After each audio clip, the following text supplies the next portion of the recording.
Hi, welcome to session 9 of the Anonymind self-help video sessions. Today we're going to be talking about preparing for the future. So far in these video sessions we've discussed preparing for therapy, preparing for change. I've discussed the gambling triangle and how to cope with thoughts and urges about gambling. We've discussed how to use relationships as part of your recovery. And I've discussed some of the mind traps and psychological biases that can keep gambling going. In the last session, I discussed the importance of tracking progress. And today we'll be talking about preparing for the future and maintaining the progress you've made in controlling your gambling behaviours. The first idea to maintain your progress in avoiding gambling is to revisit the reason you came for support in the first place. If you watched one of our earlier videos where I encouraged you to write down the pros and cons of continuing to gamble versus the pros and cons of giving up gambling, it'll be really important to keep that sheet and revisit it at times you notice your motivation reducing. It'll be really important to notice those times you get caught into mind traps and psychological biases. If you watch that video of me summarising the mind traps, you'll know that at times our brains can play tricks on us and make it more likely we'll dip into some unhelpful behaviours.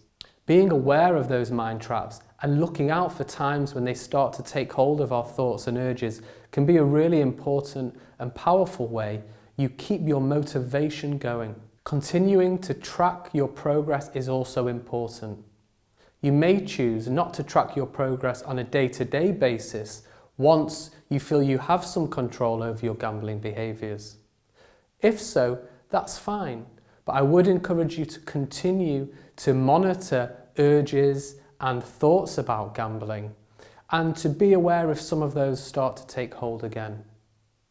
I'd certainly encourage you to make a mental note or a written note for every week or month that goes by without dipping into some of those gambling behaviours.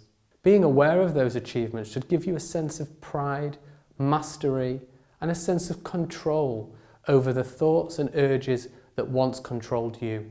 Another tip for preparing for the future is to prepare ahead of time. Think about if you have any upcoming events that might bring you into contact with high-risk gambling environments or high-risk gambling associates or friends. People or places that you know may make it more likely that you'll experience strong urges to gamble again. If you have some of these events coming up and have no way of avoiding them, it's going to be really helpful to plan ahead of time. Think about how you will prepare for those events and those environments in such a way that you will not be pulled back into those problematic gambling behaviours. This is where the power of relationships can be so helpful. If you have high-risk environments or events upcoming, let someone else know. Don't go it alone. Remember the previous video where I talked of the importance of relationships and having support in overcoming difficult behaviours. This could make the key difference in how you cope with high-risk environments and events in the future. Another helpful way of preparing for the future is to be aware of your early warning signs. What are the signs in your thoughts, feelings or behaviours that show you're at increased risk of returning to gambling? For example, do you notice yourself becoming more irritable and snappy to the people around you? Do you notice a change in your mood, perhaps feeling more down and depressed? Or the opposite? Do you notice yourself feeling more elated and energized? Are those the emotional states that make it more likely that you'll return to gambling as a way of coping with your emotions? There may be other early warning signs as well. Or you may just be noticing more thoughts and urges to return to gambling.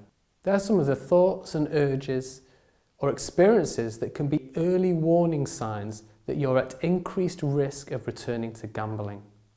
If you notice those happening, I'd encourage you again to reconnect with the people around you, the support system that can offer you help in staying on track with your goal of reducing gambling.